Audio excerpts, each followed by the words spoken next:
북한을 방문한 우리 특사단, 북측과의 회담은 어떻게 진행되고 있을까요? 조한범 통일연구원 선임연구위원, 또 신범철 아산정책연구원 안보통일센터장과 얘기해 보겠습니다. 두 분 안녕하십니까? 예, 안녕하십니까? 네, 지금 북한 상황을 청와대도 팩스로 보고받고 있다 이렇게 전해주고 있습니다. 바로바로 현지 상황을 알 수가 없어서 좀 갑갑한 면도 있는데 일단 지금까지 전해진 내용을 바탕으로 얘기를 해보도록 하겠습니다. 지금까지 나온 내용은 10시부터 북측과 회담에 들어갔다 여기까지 나왔는데 장소와 대상은 전달이 안 됐다고 합니다. 예, 평양 고려 호텔이라는 이야기는 들리고 있는데 정확하게 확인은 안 된 부분이고요. 예. 아무튼 10시부터 회담을 하고 오찬을 하고 잠깐 휴식을 한 다음에 오후 회의를 한 다음에 김정은 위원장을 면담하지 않을까. 그것이 저희가 기대하는 일반적인 절차라고 봅니다. 그렇게 해서 가장 성공적인 것은 김정은 위원장과 1차 방북 때, 그러니까 3월 달에 특사 방북 때처럼 만찬까지 하고 밤 비행기로 내려와서 여기에서 설명을 해주는, 오늘 밤이 늦으면 내일 아침일 수도 있고 그런 부분에 설명이 이루어질 정도면은 가장 좋은 이번에 방북이다 그렇게 생각합니다. 예, 일단은 김영철 노동당 부위원장 그리고 리성권 조국평화통일위원회 위원장과는 오전에 면담을 한 상황입니다. 예, 그래서 김정은 위원장을 만나고 있는 거 아니냐 이런 예측도 나오고 있는데 가능성 어떻게 보시나요? 충분히 있다고 봐야죠. 왜냐하면 일단은 우리 쪽에서 친서를 가져갔지 않습니까? 지금 위중한 상황이거든요. 지금 비핵화 올해 시작된 국면 중에서 지금 싱가포르 정상회담 취소에 버금가는 아니면은 오히려 그거보다 더 위중한 상황이라고 볼 수 있거든요. 그렇기 때문에 지금 상황에서 우리 특사단을 받아들였다는 이유는 김정은 위원장도 모종의 해법을 지금 모색을 하고 있는 거거든요. 예. 그렇다고 그러면 지금 북미 교착 국면, 즉 종전선언을 요구하는 북한의 입장과 북한의 진정성 있는 추가적인 비핵화 조치를 요구하고 있는 미국의 입장이 좀 충돌하고 있거든요. 이 상황에서 트럼프 대통령이 초강경 충격요법을 쓴 거고요. 그렇다고 보면 지금 만일에 이런 우리 특사단의 방북에 대해서 김정은 위원장이 어떠한 형태로든지 간에 비핵화 의지를 보이지 않는다 그러면은 상황이 악화되죠. 그러니까 결국 우리 특사단이 가는 건 이제 가을에 9월에 예정된 남북 정상회담 준비도 있지만 사실은 상황이 유증해지면서 주요한 목표의 방점이 바뀌었거든요. 이 비핵화 물꼬를 터야 되는 부분들이거든요. 그렇게 본다 그러면 아마 어떠한 형태로든 김정은 위원장을 면담하는 것이 아마 이번 특사단의 방북의 하이라이트가 될 것이다. 물론 면담을 한다고 하더라도 그 면담 내용이 곧바로 아마 공개되지는 않을 거예요. 또 우리 정상회담이 남아있기 때문에. 그러나 어떤 경우든 간에 이번 특사단 방북을 이 꽉 막혀있는 이 비핵화 협상의 물꼬를 트는 계기로 만들어야 되는 거 우리도 그렇지만 김정은 위원장 입장에서 부담이 있거든요. 그렇다고 보면은 특사단을 면담을 해서 비핵화 여지를 확실하게 보여주는 게 김정은 위원장 입장에서 중요하죠. 그러니까 북미 간의 비핵화 협상과 관련된 그 얘기를 특사단과 북측이 하고 있을 것이다 이런 전망이거든요. 어떻게 보십니까? 예, 그 부분이 아마 이번 특사단 방문의 핵심 파트라고 생각합니다. 세 가지였죠. 정상회담 준비, 그리고 남북관계 진전, 그리고 비핵화와 평화체제 이 부분인데 그 세 번째 과제가 가장 어려운 과제고 그것이 풀려야지 사실은 남북교류도 확대가 쉽게 진행이 되는 것이고 정상회담에서도 성과물이 나올 수 있다고 봅니다. 근데 현재 그 부분에 있어서 사실은 8월 달에 폼페이오 국무장관이 협상이 잘 돼서 평양을 방문하고 거기에서 비핵화의 진전이 나왔다면 우리 정부가 정상회담을 준비하는데 훨씬 수월했을 거예요. 근데 그렇지 않은 상황이기 때문에 그 부분의 물꼬를 트워야지 다음 단계로 넘어간다. 따라서 아마 지금 현재 북한의 완고한 입장을 우리 정부가 얼마만큼 잘 설득해서 유연하게 바꿔놓을 수 있을 것인가 그 부분이 열쇠라고 생각합니다. 네, 지금 특사단이 아까 말씀하신 것처럼 친서, 문재인 대통령의 친서를 가져갔는데 여기에는 어떤 내용이 담겨 있을까요? 그 일반인들이 생각하기에요. 친서에는 별 내용이 없습니다. 그럼 왜 그러냐면 친서에 만일에 확실한 내용들을 담게 되면 그게 역사적으로 남거든요. 그러니까 기록으로 남게 되기 때문에 민감한 내용들을 구체화시키는 내용도 별로 집어넣지 않습니다. 생각보다. 그러니까 의지의 표현, 우호적인 분위기 조성 그런 어떤 담론들이 들어가지 언제 어디서 무엇을 어떻게 한다 이런 식으로 들어가지는 않거든요. 그렇기 때문에 이번에 특사단이 간 이유는 결국 평양의 정상회담을 준비하기 위한 의제나 일정 조율이라고 그러면 실무 협상단이 가면 됩니다. 그런데 지금 대규모의 멤버드급 특사단이 간 거거든요. 그 이야기는 결국 다시 한번 막혀 있는 북미 간의 이견을 조정하는 것. 예. 그리고 이제 핵심 우리 신 박사님도 말씀하셨지만은 결국 지금 상황에서 미국이 이 상황에서 북한이 원하는 종전선언을 해줄 가능성은 거의 없습니다. 그렇다면 결국 북한의 추가적인 비핵화 조치, 그것이 일각에서 핵신고라고도 하지만 미국 입장에서는 공식 입장은 지금까지 한 번도 북한이 신고를 하면 종전선언을 해준다는 얘기를 한 적이 없어요. 다만 핵신고가 비핵화의 출발점이다 이런 얘기는 한 적이 있지만 그러니까 추가적으로 모종의 트럼프 대통령과 미국 국내 여론을 잠재울 수 있을 만큼 그러니까 종전선언을 해줘도 될 만한 충분한 명분이 있는 추가적인 조치를 하는 것이 지금 핵심 관건이고요. 그 부분을 설득하는 게 지금 우리 특사단의 가장 방점을 두는 부분입니다. 당장 설득은 어렵다 하더라도 그 설득으로 가는 추가적인 비핵화 조치로 가는 연결고리를 만드는 게 지금 핵심적인 어떤 특사단 임무라고 보면 아마 친서 내용도 아마 구체적으로는 아마 적시하지 않았겠지만 예. 그런 비핵화 부분을 강조하고 그리고 그것과 함께 남북관계 같이 간다 아마 그런 두 축의 얘기들이 아마 섞여 있을 가능성이 있죠. 예, 지금 상황을 진단해 주신 것처럼 이전보다는 북미 간의 그 중재 외교를 하는 데 있어서 우리 정부가요 상황이 더 어렵다 이런 분석도 있습니다. 예, 어렵습니다. 지금 현재 그러니까 1차 특사 파견됐을 때 3월 상황하고 6개월 후인 지금 9월 상황이 많이 바뀌었죠. 그때는 물꼬를 트면 되는 상황이기 때문에 큰 틀의 원칙적 합의만 끌어냈어도 됐습니다. 그래서 당시에 가지고 왔던 것이 북한이 비핵화할 의지가 있다, 미국과 정상회담을 할 의지가 있다. 이 정도만 했어도 큰 성과가 되는 거예요.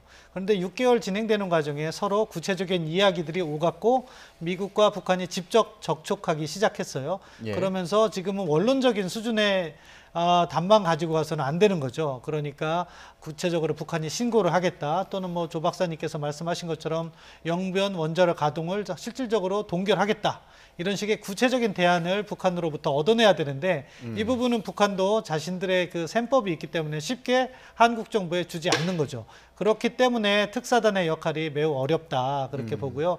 아무튼 지금 특사단이 가서 세 가지 답을 가져올 수 있다고 생각합니다. 최선의 대안은 김정은 위원장을 만났고 김정은 위원장이 한국국 제안에 대해서 긍정적으로 이렇게 조치를 하겠다. 뭐 이 정도 답을 준다면은 상당히 성공적이라고 봅니다.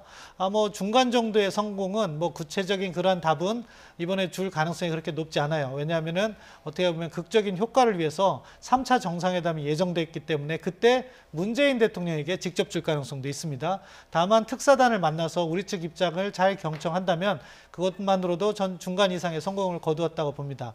마지막으로 만약 김정은 위원장이 우리 특사단을 만나주지 않는다면 그거는 북한이 입장을 바꿀 생각이 없는 거죠. 그래서 그러한 어색한 상황을 김정은 위원장에게 처하지 않도록 아예 사전에 만남을 차단하는 건데요. 아무튼 뭐 몇 시간 후면은 밝혀질 거라고 보는데 최선의 결과를 얻어내길 기대해 봅니다. 예, 김정은 위원장을 과연 만났을 것인가 이 부분이 참 궁금한 상황인데 또 하나 특사단에 기대되는 그 부분 중에 하나가 폼페이오 미국 국무장관 같은 경우에 방북이 취소되지 않았습니까? 이 일정을 다시 잡는 것도 이번 특사단의 어떤 만약에 다시 잡는다면 성과 중 하나가 될 수 있다 이런 분석도 있습니다. 그렇죠. 그러니까 지금 김정은 위원장을 만날 개연성이 더 높고요.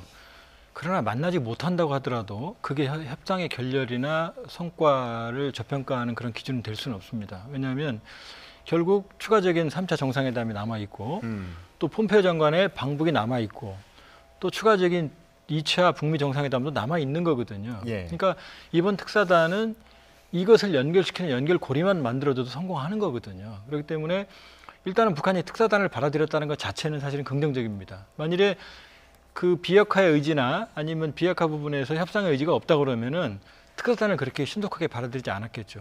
그냥 남북 정상회담만 주력하는 실무단을 꾸리는 형식으로 아마 그 우회했을 가능성이 크거든요. 그렇기 때문에 지금 상황은 북미 교착 상황에서 트럼프 대통령이 극단적인 충정요법을 사용을 했고 이게 결국 예정돼 있던 시진핑 주석의 방북까지도 지금 무산된 거거든요. 구구절에. 그렇게 본다 그러면은 지금 상황은 김정은 위원장이 그렇게 크게 유리하지 않다. 다시 말해서 트럼프 대통령은 명확하게 더 이상 후퇴는 없다라는 마지노선을 건 거고요. 그렇게 본다 그러면은 지금은 김정은 위원장이 결단을 할 차례죠. 예. 적어도 최소한 미국이 원하는 수준이 되든 안 되든 추가적인 비핵화 행동을 통해서 지금 종전선언에 대한 공을 다시 던질 그런 상황이기 때문에 이번 특사단은 김정은 위원장 입장에서는 일종의 명분이 될 수 있습니다. 예. 일종의 기회가 될 수가 있고, 그리고 아니라도 지금 평양에서 지금 열리게 되어 있는 3차 남북 정상회담이 기회가 될 수 있기 때문에 제가 보기에는 이 기회를 무산시키기는 어렵지 않을까 그렇게 보는 거죠. 그러니까 빈손으로 오지는 않을 거다. 그리고 특사단이 와서 그렇게 구체적인 내용을 국민에게 보고하지 않더라도 아마 정의영 실장이 다시 미국으로 가서 미국 측에게 이 협상의 결과를 설명할 개연성이 있거든요. 예. 그렇기 때문에 아마 어느 정도 성과는 있다고 충분히 전망이 가능한 상황이라고 보여집니다. 예. 특사단이 북한의 입장을 듣는 것만으로도 큰 의미가 있다는 분석을 해주셨는데, 그렇다면 북한이 우리 특사단에게 어떤 입장을 밝힐지 이것도 궁금하거든요. 어떻게 전망하십니까? 북한은 기본적으로 자기들의 주장, 그러니까 남북 관계든 미북 관계든 신뢰 구축을 해야지 비핵화 조치로 갈 수 있다는 그런 입장을 전달할 겁니다. 그 부분은 우리가 뭐 처음 듣는 이야기도 아니고 북한이 꾸준히 그 이야기를 했기 때문에 예. 우리 정부도 그 논리에 대해서 잘 알고 있다고 생각해요. 다만 그런 식으로 갔을 때 지금 어떻게 보면은 북한과 미국이 봉착되어 있는 협상이 새로운 진전을 내기 어려운 부분이 있고, 우리도 핵 문제가 진전이 없으면 제재를 어겨가면서 북한과 경제 협력을 할 수 없는 거기 때문에, 그렇게 될 경우 우리 기업들이 다시 제재를 받을 수 있는 상황이기 때문에 우리도 현실적인 한계가 있는 겁니다. 따라서 북한이 그러한 선 신뢰 구축 조치를 강조한다 하더라도 비핵화 문제에 있어서 북한도 조금 전향적인 모습을 취해달라, 그 부분을 분명히 전달해야 되고, 만약에 그 부분에 진전이 없으면 남북관계도 한계에 따를 수밖에 없다는 점도 지적을 해서 결국 김정은 위원장을 만나서 김정은 위원장이 선택을 하게 만드는 게 중요하다고 생각합니다. 결국 저도 가능성은 높다. 왜냐하면 북한도 지금 정세 변화가 자신들에게 불리한 쪽으로 다시 흐른다는 걸 알고 있을 거라고 생각합니다. 시진핑 주석도 방북을 하지 않았고 미국에서도 다시 강경책이 나올 수도 있다는 걸 알기 때문에 이번 특사 방문을 계기로 해서 자신들의 어떻게 보면 입장 전환의 기회로 삼는 게 좋은 방식이라고 생각해요. 따라서 북한이 그런 긍정적인 메시지를 준다면 우리는 그것을 가지고 다시 미국과 북한 간의 대화를 연결하는 그런 접근을 한다면 효율적인 외교가 다시 전개될 수 있다, 그렇게 평가합니다. 예, 이번 특사단 방문을 계기로 북한이 좀 전향적인 입장을 밝힐 그런 가능성에 대해서 짚어주셨는데, 일단 북측에서 우리 특사단이 방문하기 전에요, 외무성에서 입장문을 내놨습니다. 그 내용을 좀 보면 매우 깊고 풀기 어려운 복잡한 문제들이 산적돼 있으므로 평화협정을 체결하는 것은 시간을 요구하는 공정이다. 그러면서요, 당사국들의 정치적인 의지만 있다면 얼마든지 가능한 종전선언부터 채택해 전쟁 상태부터 끝장내는 것이 합리적이다, 이렇게 얘기했습니다. 종전선언을 촉구하는 것으로 보이거든요. 그러니까 이제 지금 북한의 입장을 정리해 보면 사실 그 짧은 단어지만은 북한이 가지고 있는 굉장히 많은 입장들을 정리한 내용이고요. 그러니까 평화협정은 나중에 체결해도 되지만, 그러니까 한반도 비핵화 평화체제 구축 과정의 입구로서 종전선언은 정치적 선언이다라고 말했거든요. 그럼 정의용 실장이 출발하시기 전에 하신 말씀하고도 유사하죠. 이 초기에, 한반도 비핵화의 초기에 종전선언은 매우 중요한 의미를 지니고 있다. 그러면 사실 입구 초기라는 데 지금 의견이 일치가 되는 거거든요. 그리고 보면은 지금 그 북한의 입장 중에서 중요하게 주목해야 될 부분이 바로 종전선언은 정치적 선언이라고 말한 부분입니다. 사실 정치적 선언을 종전선언을 해도 그 이야기는 이 한반도의 분단 질서, 이 평화 질서를 관리하는 정전협정은 유효하다는 얘기거든요. 그러니까 정치적 선언일 뿐이지 정전협정 체제는 바뀌지 않는다는 얘기를 우회적으로 말한 거거든요. 그러니까 정전협정을 평화협정으로 바꾸지 않는 한 종전선언으로 이 구조가 바뀌지 않는다는 얘기를 이 애둘러서 한 표현이거든요. 그러니까 북한의 입장에서는 종전선언을 받는 쪽에 주력을 하고 있고, 그것에 종전선언의 격을 상당 부분 낮춰버린 거죠, 스스로. 그 얘기는 결국 종전선언을 관철한다는 의미와 함께 종전선언이 절실하다라고 봐야겠죠. 예, 그러니까 북한에서는 미국에서 이 종전 선언에 대해서 느끼고 있는 무게감을 좀 덜어주려고 한 거 아니냐, 뭐 이런 분석도 있더라고요.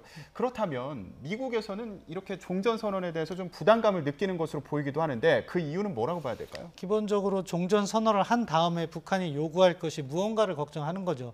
종전 선언 자체에 대해서는 미국도 큰 무게감은 주지 않을 건데 예. 지금 협상이 북한이 종전 선언만을 이야기하는 것이 아니라 종전 선언을 자신들의 단계적이고 동시적인 비핵화 협상 조치하고 연결시키고 있다는 게 문제인 거예요. 그러니까 미국이 이야기하는 신고 검증 폐기를 수용하고 뭐 신고 정도 하면서 종전 선언을 한다고 하면 미국도 종전 선언 해줄 의향이 있다고 봅니다. 왜냐하면 그럴 경우엔 언제쯤이면은 비핵화가 될 것이라는 것이 예측 가능하거든요. 예. 그런데 지금 북한은 어떻게 보면 다 자신들의 단계적이고 동시적인 조기, 그러니까 핵 능력 하나하나를 지금 따로 협상을 하는데 지난번에는 풍계리 핵실험장, 그다음에 동창리 엔진 실험장, 그다음에 영변 핵시설 뭐 이런 식으로 계속해서 협상을 하는데 자신들의 핵 능력이 얼마나 되는지도 신고를 하지 않고 있거든요. 그럼 미국 입장에서는 이번에 종전 선언을 해주면 북한의 핵 능력을 모르는 상황에서 다음 단계의 협상에 임해야 되는데 그 단계에서 북한이 요구하는 것이 유엔군 사령부 해체해라, 이렇게 요구를 하면 그걸 안 들어주면 다음 단계 협상이 또 못 나가니까 계속해서 북한에 끌려가는 협상을 할 수밖에 없다. 예. 그러니까 이러한 비핵화 협상의 예측 가능성을 높여달라 하는 것이 신고 검증 폐기라는 일반적인 로드맵을 수용하고 그 첫 단계로서 신고를 하라, 이 얘기를 하고 있는 것이고, 우리 정부도 그 부분에 착안해서 약간 북한이 구두로 먼저 그런 부분을 약속하면 종전선언을 하고 북한이 이행하는 그러한 아이디어를 준비하고 있는 것으로 이렇게 여겨지는데, 아무튼 그 부분에서 공감대가 형성된다면 다음 단계로 나갈 수는 있다고 생각합니다. 예. 그래서 이제 트럼프 미국 대통령도 이번 특사단의 방북을 굉장히 관심을 갖고 지켜보지 않을까 이런 생각이 드는데, 문재인 대통령과 어제 통화를 했는데 50분 동안 통화를 했다. 이게 꽤 긴 시간이다. 그래서 그만큼 할 얘기가 많았던 거 아니냐, 뭐 이런 얘기도 있더라고요. 물론 이제 양 정상의 의견의 일치도 있고 미묘한 차이도 좀 보였습니다. 그 뭐냐면은 우리는 이제 남북 관계 개선이 한 번 더 비핵화 평화 체제 구축에 중요한 역할을 한다. 이것이 논점이고요. 우리는 뭐 비핵화뿐만 아니라 통일에 관한 로드맵도 이행을 해야 되니까. 그러나 트럼프 대통령의 방점은 역시 남북 관계의 성과도 중요하지만 비핵화에 의미 있는 성과가 도출되길 바란다라는 거고요. 그리고 물론 이제 트럼프 대통령 통화 이후에 나온 얘기지만 결국 한국이 특사단이 한 이야기를 미국에 와서 전달해 주도록 했다라는 네. 부분이거든요. 그런 이야기는 결국 이 특사단의 파견이 한국 정부의 결정이지만 사실은 한미 간의 긴밀한 조율 하에 이루어진 것이고, 그렇다면 결국 지금 쟁점, 북한의 추가적인 비핵화 조치, 이건 이제 미국에게 충분히 종전선언을 미국이 해줄 수 있을 만한 수준은 돼야 되는 거죠. 그리고 이 북한은 북한이 취한 행동에 대해서 이제 미국이 충분히 이 정도면 됐다고 싶을 정도의 어떤 그런 내용들이 나와야 되는 거거든요. 그러니까 지금 우리가 한반도 문제 해결의 촉진자 역할로서 아주 중요한 순간에 있는 거죠. 그러니까 북한에게 김정은 위원장에게 충분한 정도의 비핵화 조치를 받아내야 되는 거고, 또 미국에게는 그 조치를 가지고 또 미국이 종전선언을 안 해준다 그러면 또 그건 또 더 문제가 되는 거거든요. 그러니까 북한의 추가적인 비핵화 조치와 종전선언의 도출, 이 부분이 중요한 거. 그러기 위해서는 지금 사실은 양 정상이 어느 정도 공감대를 형성할 필요가 있는 거죠. 알겠습니다.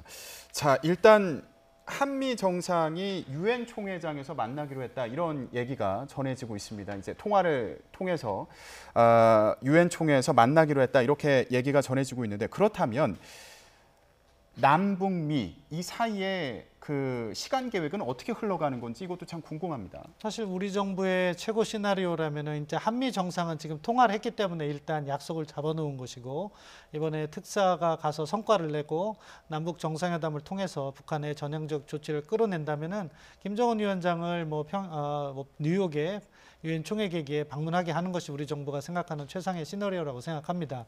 다만 그 가능성은 조금씩 줄어들고 있는 것 같아요. 왜냐하면 시간이 워낙 촉박해서.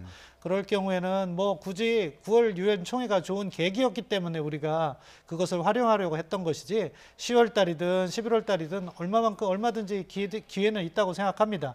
그렇기 때문에 일단 우리는 큰 틀에서는 일단 남북 관계를 개선하고 미북 관계를 개선하고, 그러면서 비핵화를 유도해서 연내에 종전선언하고 있고 그것을 계기로 해서 북한의 비핵화도 보다 빠른 속도로 이끌어내는 그런 접근을 여유를 가지고 이렇게 추진한다면은 결국엔 성과를 낼 수밖에 없다. 왜? 그거 북한도 변하지 않으면 과거로 돌아가는 것이고 그러면 김정은 체제는 계속해서 어둠에 머무를 수밖에 없습니다. 예. 그 점을 잘 설득하는 것이 중요하다고 생각합니다. 북한이 이번 우리 특사단의 방문을 통해서 좀 전향적인 입장을 보일 것인가 이 부분에 대해서 저희가 계속 얘기를 해보고 있는데 김정은 국무위원장이 꽤 오랜만에 모습을 드러냈다고 합니다. 예. 예. 그런데 이게 어딘가 했는데 ICBM 개발의 주역이었던 주규창 전 부장의 빈소를 방문했다 이런 소식이 전해졌습니다. 이것도 의미가 있어 보이는데요. 의미가 상당히 있죠. 왜냐하면 이제 주규창 하면은 일반인들은 잘 모르는데요. 거의 나이가 90쯤 됐습니다. 예. 28년생이니까요. 북한은 당이 지배하는 사회입니다. 내각보다는. 근데 당에서 군수공업부, 그다음에 기계공업부의 부장이면 사실은 최고 직책이거든요. 를 책임졌던 사람이고, 그러니까 지금까지 있던 대포동이나 은하 3호, 2호, 3호, 그다음에 화성 15, 뭐 12, 13, 14형 모든 미사일 개발의 뒤에는 사실은 그 주규창 부장이 있었던 거고요. 그러니까 주규창 부장의 무게감은 그러니까 국방위원회 위원, 정치국 후보위원, 당 중앙군사위원회 위원처럼 그 최고의 직함들을 모두 가지고 있었어요. 그러니까 지금 오늘날에 지금 우리가 목도하고 있는 북핵 위기에 기술적인 측면을 모두 책임진 인물이 주규창이라고 볼 수 있거든요. 그러니까 김정은 위원장 입장에서 사실은 핵심 기둥이 하나 사라지는 것을, 물론 이제 90이니까 이미 현역에서는 뭐 실질적인 영향은 없었지만 그러니까 매우 실질적인 역할을 해왔고 또 지금 북한의 어떤 핵미사일 개발에 가장 상징적인 인물이 지금 죽은 거죠. 거기에 이제 처음으로 지금 장고, 그러니까 트럼프 대통령이 폼페오 장관 방북을 취소한 이후 이 장고의 시간을 가지던 김정은 위원장이 예. 처음으로 모습을 드러낸 거죠. 그 자리에. 예. 센터장님은 어떻게 보세요? 지금 주규창 전 부장 같은 경우에 은하 2호, 은하 3호 개발에 깊이 관여했다고 하는데 이런 인물의 빈소를 방문했다. 오랜만의 일정인데요. 이 부분은 어떻게 해석하십니까? 아마 방문을 하지 않을 수 없을 정도로 북한 내에서 중요한 인물이라고 생각합니다. 그 자체는 뭐 예외적인 상황은 아닌데 다만 김정은 위원장이 어떤 이유에서든 공개적인 행보를 다시 했다는 것은 예. 이번에 우리 특사를 만날 가능성은 조금 더 높아졌다 그렇게 평가를 하고 싶어요. 결국에 대행보를 다시 재개하는 것은 대외관계에 있어서 긍정적인 메시지라고 평가하기 때문에 예. 그래서 오늘 저녁 뭐 특사를 만나서 우리가 희망하는 그런 비핵화 부분에 전향적인 조치를 내놓기를 희망해 봅니다. 그러면 구구절에 예. 정권 창건일에 뭐 전술 무기를 내놓을까 이것도 계속 관심이 가는 사안이거든요. 어떻게 전망하시나요? 지금 고민일 겁니다. 그건 왜 그러냐면 지금 구구절 올 김정은 위원장의 신년사에 영광스러운 70도를 그랬거든요. 그럼 사실 아주 화려하고 의미가 있는 행사를 치러야 되는데 지금 매우 초라해졌거든요. 일단 시진핑 주석 방북이 무산됐죠. 그다음에 지금 경제적인 제재도 전혀 해제가 되지 않고 있죠. 그러니까 경제 발전을 하겠다는 새로운 전략 노선도 성과가 전혀 없습니다. 그다음에 남북 관계도 자기들이 생각한 만큼 성과가 없거든요. 예. 그러면 지금 여기에서 트럼프 대통령의 충국요법에 대해서 강대강으로 대응을 해야 되는데 만일에 자칫해서 저기서 자극적이고 도발적인 행동을 한다고 그러면 트럼프 대통령의 추가적인 강경대응의 명분만 주게 되거든요. 그렇다고 아주 또 로우키로 가자고 하니 체면에 또 문제가 있고 그러니까 제가 보기엔 아마 적정 수준에 그러니까 크게 도발적이진 않지만 그렇지만 자신들의 위상은 과시할 수 있는 수준으로 아마 진행이 될 것 같고요. 한 말씀만 더 드리면 그러니까 주규창 부장의 빈소를 방문한 건 사실은 미사일 도발에 대한 의지나 어떤 도발이라기보다는 이미 이전에 김영춘 인민무력부장 이 사망을 했을 때도 얼마 전입니다. 예. 그 비를 맞아가면서까지 조의를 표하는 모습을 연출했거든요. 그렇기 때문에 도발이라기보다는 아마 원로에 대한 예우 차원이다 이렇게 봐야겠죠. 예, 알겠습니다. 자, 우리 특사단 어떤 성과를 가져올지 주목되는데요. 관련 소식 들어오는 대로 또 전해드리겠습니다. 오늘 말씀 여기까지 듣겠습니다. 두 분 고맙습니다.